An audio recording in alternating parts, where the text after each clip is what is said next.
Well, we're going to be reading this morning out of 2 Kings chapter 6, verses 24, all the way through chapter 7, verse 20. Say this with me: God's got something better. Last week we heard about how God had displayed his power to the Arameans when they came to attack Elisha, and Elisha prayed that their army would be blinded. And so God blinded the army, and then Elisha led them right into the city of Samaria, which would have been their enemy territory. And when their eyes opened, they saw where they were, and Elisha could have killed them. He could have just completely wiped them out.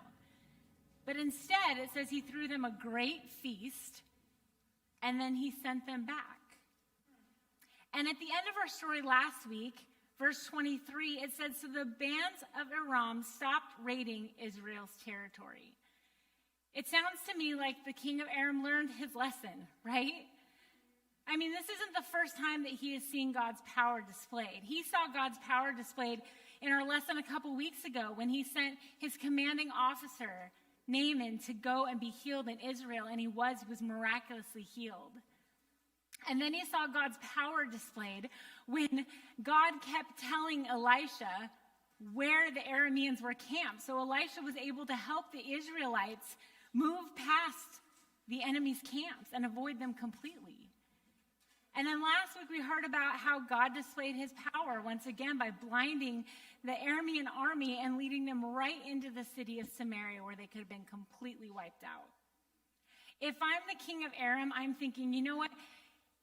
If the God of Israel can do all of that, I better leave those people alone. And it sounds like that's the realization that he's come to. But the very next verse, verse 24, which is where our story begins today, it says, sometime later, Ben-Hadad, king of Aram, mobilized his entire army and marched up and laid siege to Samaria. So what happened between verse 23 and verse 24? I mean, did the king of Aram just forget how powerful the God of Israel was? Had enough time passed between those two verses that he forgot about how God had given Israel victory over them? Or did he just think, this time maybe if I send my entire army, we will be more successful? Well, he does send his entire army, and they are more successful this time because it says they laid siege to Samaria.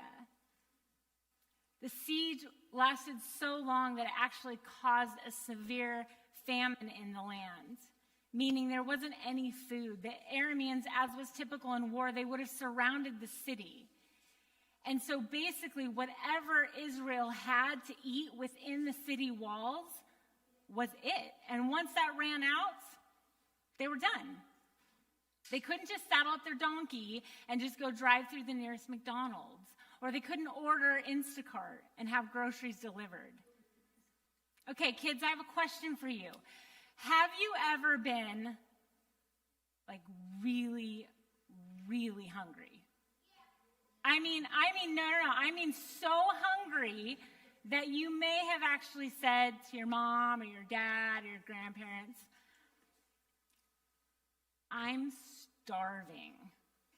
Have you ever been that hungry? Have you ever been? How many of you are that hungry right now? Okay, we need to get these kids some more lifesavers over there. I don't want anybody passing out. Have you ever been so hungry that you were willing to eat something that you didn't even really like? Have you ever been so hungry that you were willing to eat an entire plate of vegetables? Oh, look at you. You guys are so healthy.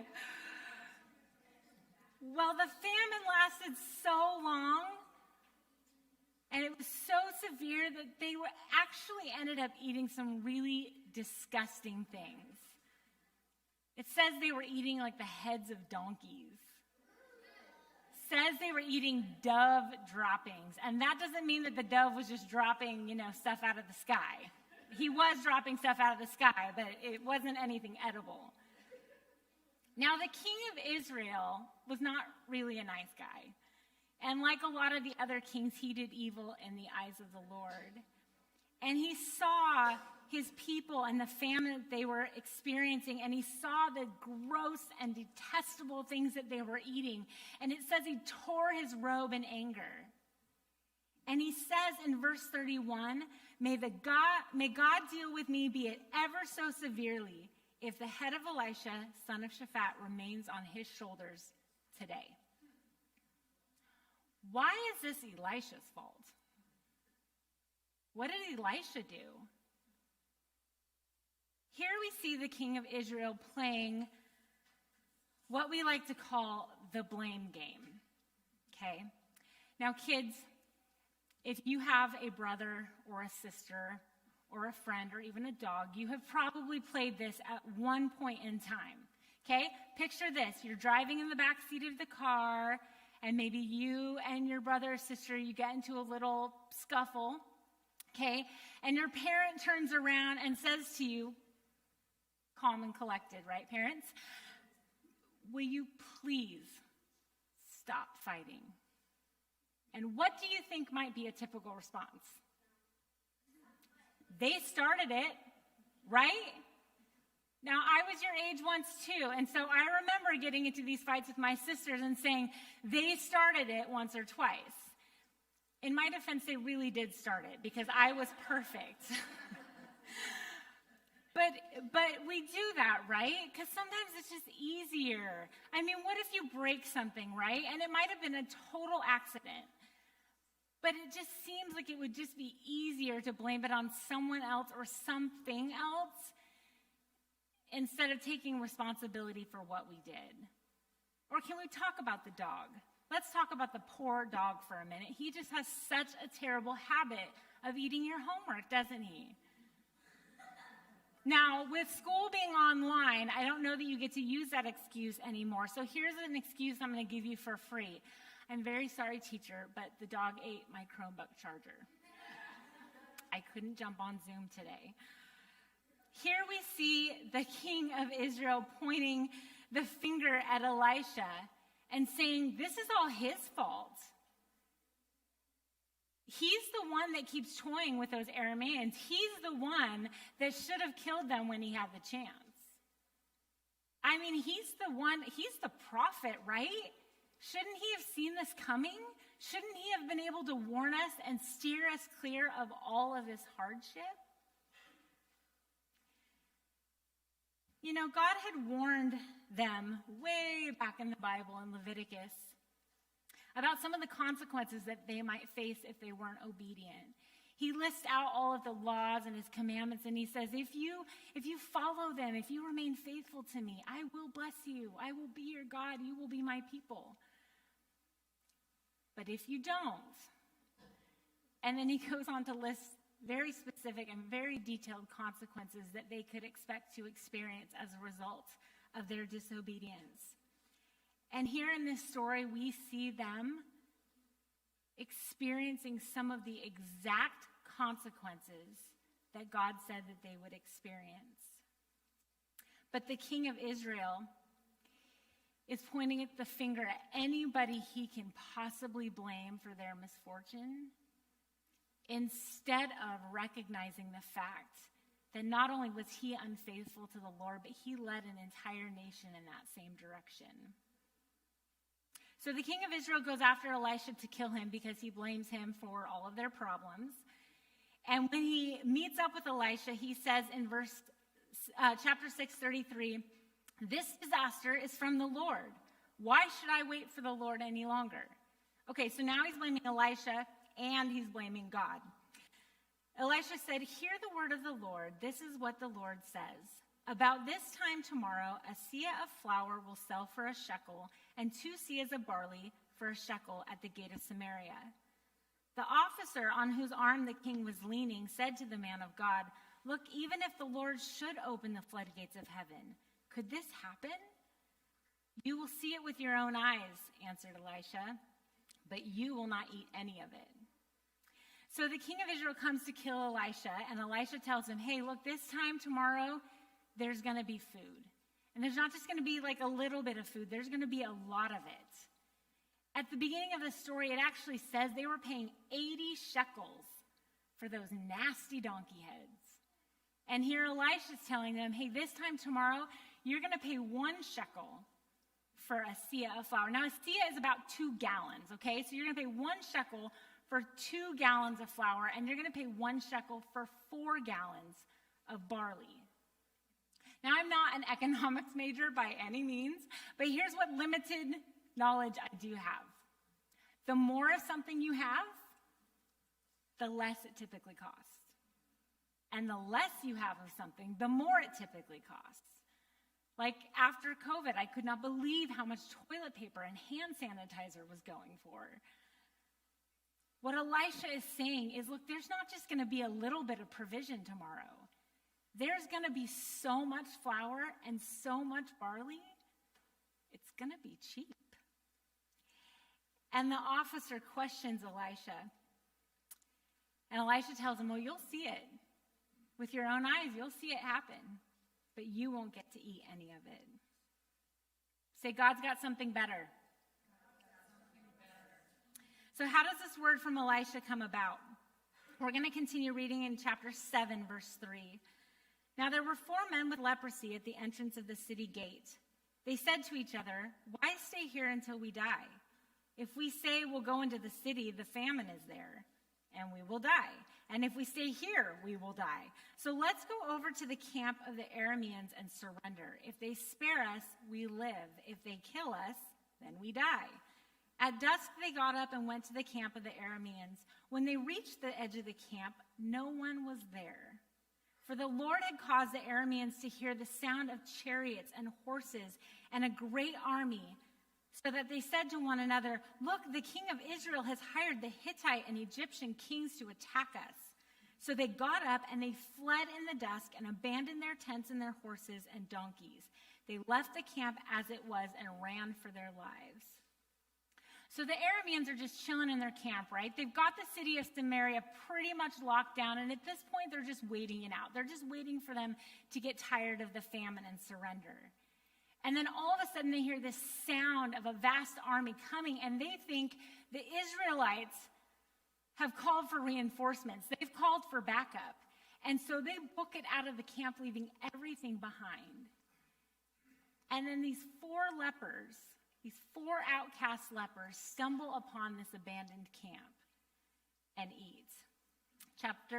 Verse 8. The men who had leprosy reached the edge of the camp, entered one of the tents, and ate and drank. Then they took silver, gold, and clothes and went off and hid them. They returned and entered another tent and took some things from it and hid them also. Then they said to each other, what we're doing is not right. This is a day of good news, and we are keeping it to ourselves. If we wait until daylight, punishment will overtake us. Let's go at once and report this to the royal palace.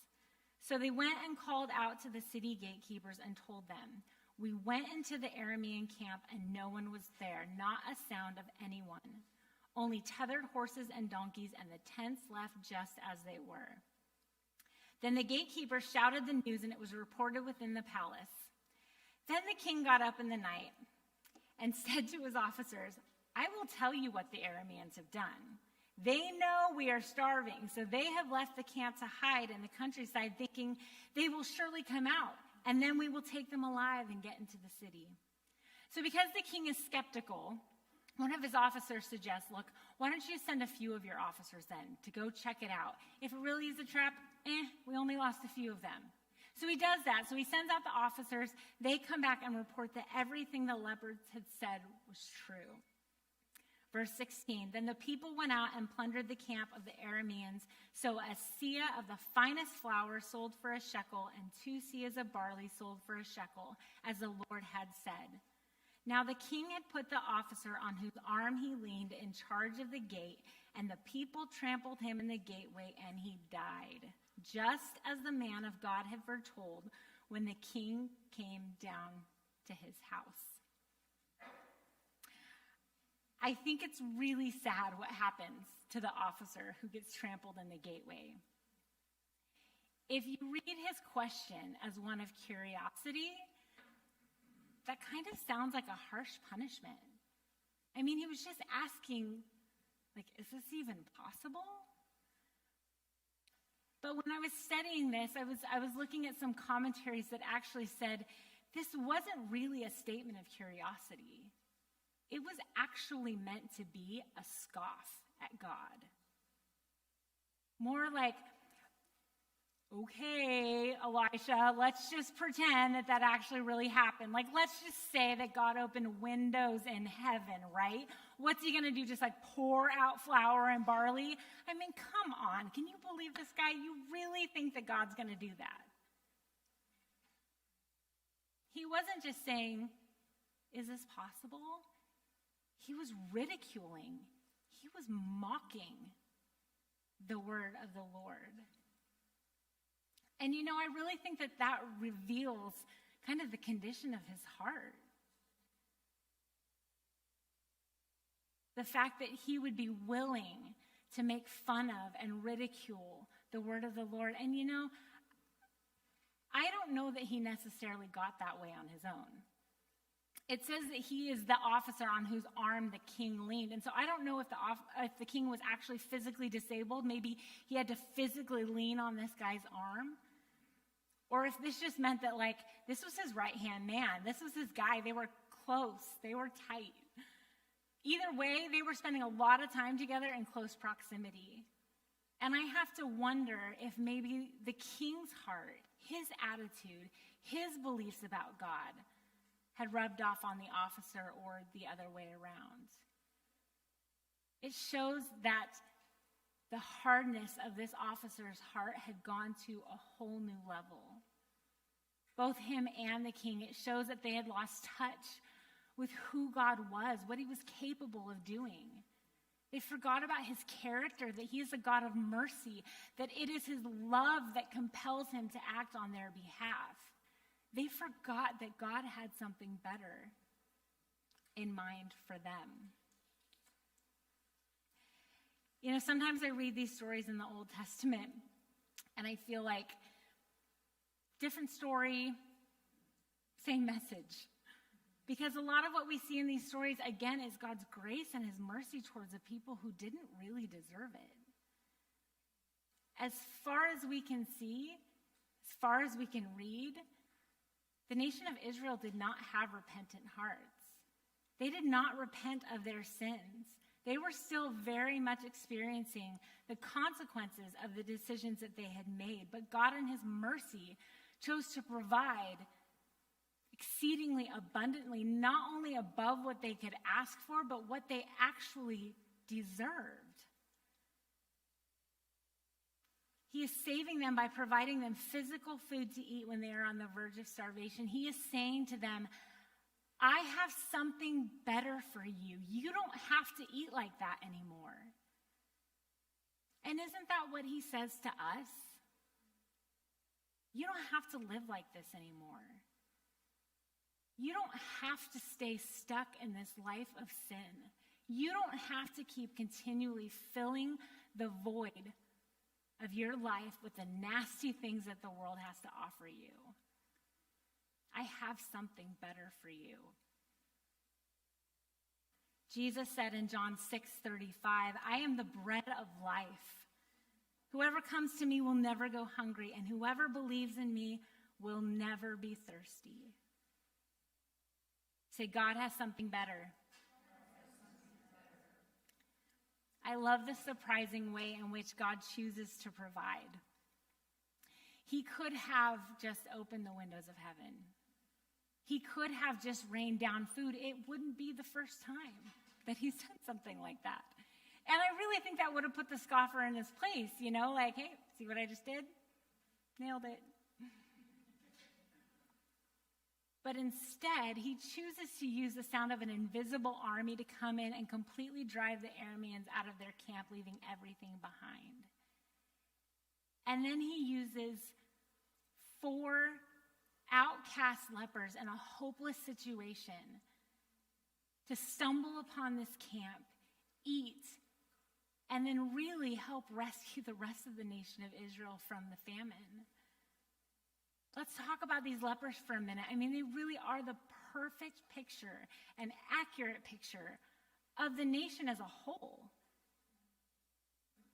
and of us prior to Jesus. They're sick, they're diseased, they are outcast, they are hopeless, they are on the verge of death, and they are just as guilty, probably, of sin and idolatry as the rest of the nation. And God uses them to not only stumble upon this camp and find it, and he rescues them from their hunger, but he uses them as a messenger of good news to the rest of Israel. These 4 lepers got to be part of God's rescue plan. God doesn't want to just save you and fix you and feed you and then send you on your way to just do your own thing. God also wants you to be part of his rescue plan for somebody else. He wants you to be a messenger of his good news.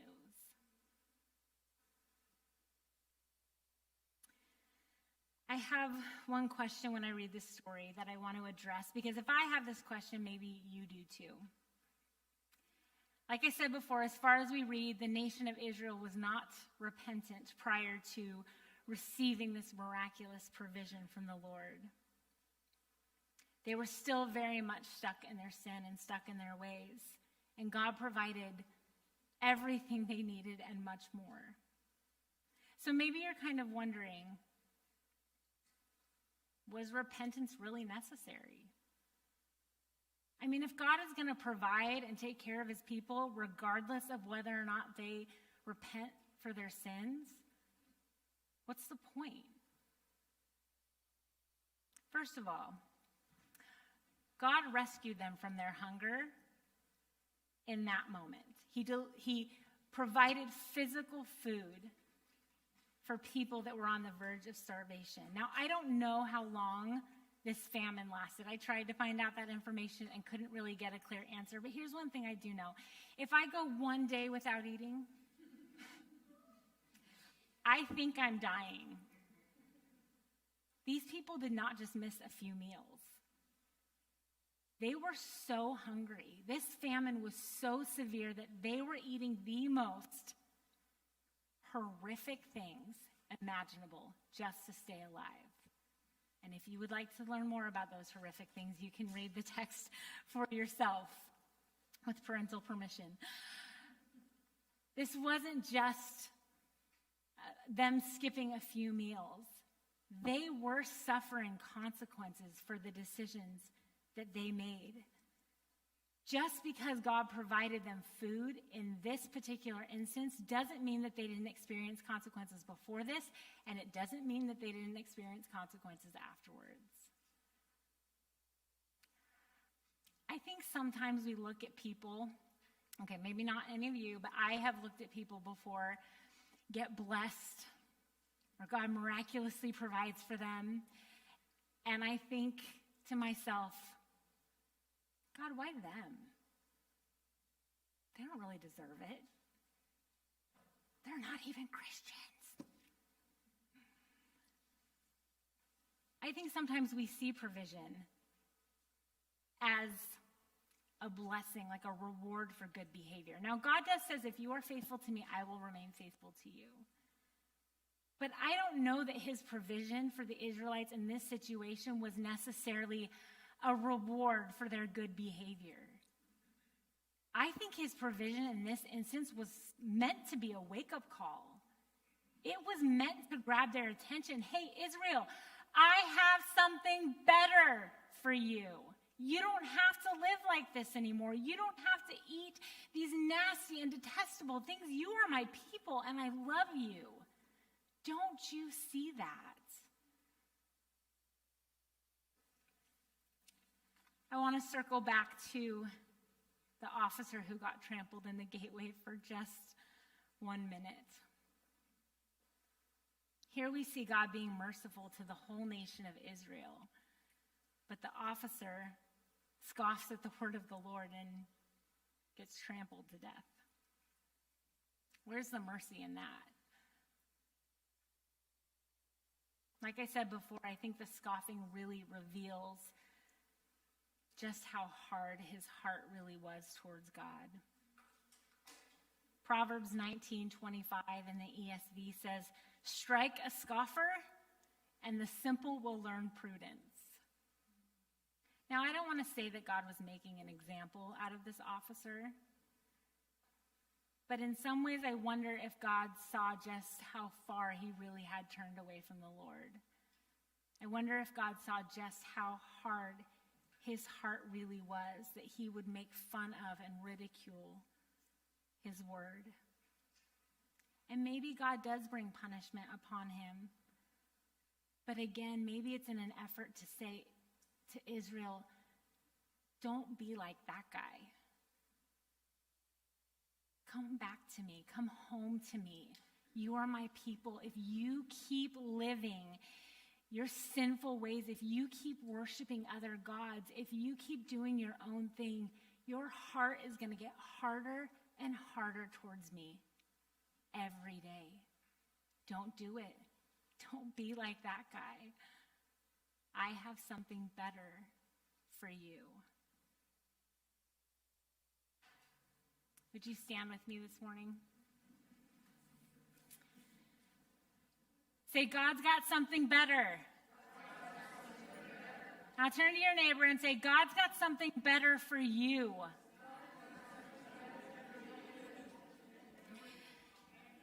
Now say to yourself, God's got something better for me.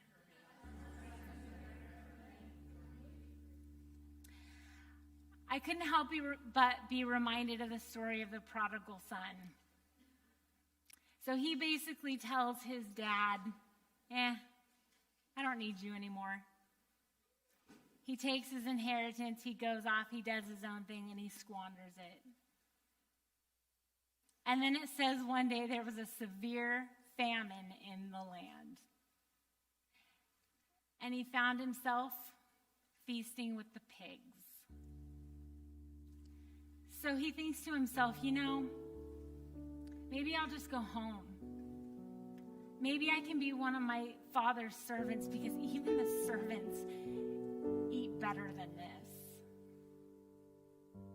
So he goes home, and while he's still a great distance off, the father sees him and comes running to him. And he puts on him the finest robe and jewelry and sandals on his feet. And then what does he do? He throws him a great feast. Why? Because the father always has something better for his sons and his daughters. This morning, if you are here and maybe you've never been walking with the Lord, or maybe you've walked away from the Lord and you've just kind of been doing your own thing, filling your life with all of the things that the world says is going to satisfy and satiate your hunger within, but it's not. This morning, God invites you to come home so that you can feast at his table, because he's got something better for you. And maybe you've been walking with the Lord your whole life. That doesn't mean that there aren't still areas of our lives that we can sometimes hold on to, we can cling to, that we may not want to surrender. God says you can let go of those things too, because I have something better for you in mind. Kids, there's a whole world out there that wants to tell you that they know exactly what it is that you need to be happy. Maybe if you just get this new cool toy, then you're going to be really happy. Or maybe if you just got a couple extra hours of screen time every day, then you would be happy. Maybe if you just got to have In-N-Out for lunch. Okay, you might actually be happy with that. But the truth is, whatever the world has to offer you, God always has something better that he wants for you. Psalm 107:9 says, "For he satisfies the longing soul, and the hungry soul he fills.